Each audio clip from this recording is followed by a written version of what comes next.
గణపతి బప్ప మోరియా ఈరోజు భారతదేశ వ్యాప్తంగా ఎక్కడ చూసినా ఇవే నినాదాలు, ఇవే స్లోగన్స్ మనకి ఎక్కడ చూసినా కనపడతాయి. ఎక్కడ చూసినా గణేష్ మహారాజ్ వైభవమే కనిపిస్తుంది.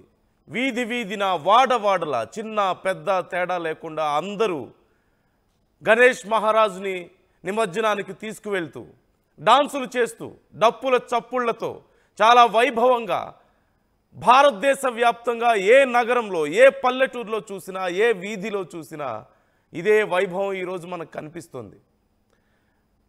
ముఖ్యంగా తెలంగాణలో హైదరాబాద్ అంతా ఒక ఎత్తు అయితే ఖైరతాబాద్ గణేష్ విగ్రహ నిమజ్జనం మరొక ఎత్తు అని చెప్పాలి. ఒక మహా నిమజ్జనంగా మనం చూడొచ్చు. కన్నుల పండగగా ఉంటుంది. కేవలం హైదరాబాద్ వాసులే కాదు, తెలంగాణ వ్యాప్తంగా ఇతర రాష్ట్రాల నుంచి కూడా హైదరాబాద్ మహానగరానికి తరలివచ్చి ఖైరతాబాద్ గణేషుని దర్శనం చేసుకొని వెళ్తూ ఉంటారు. అలాంటి గొప్ప చరిత్ర కూడా ఆయనకు ఉందనే చెప్పాలి.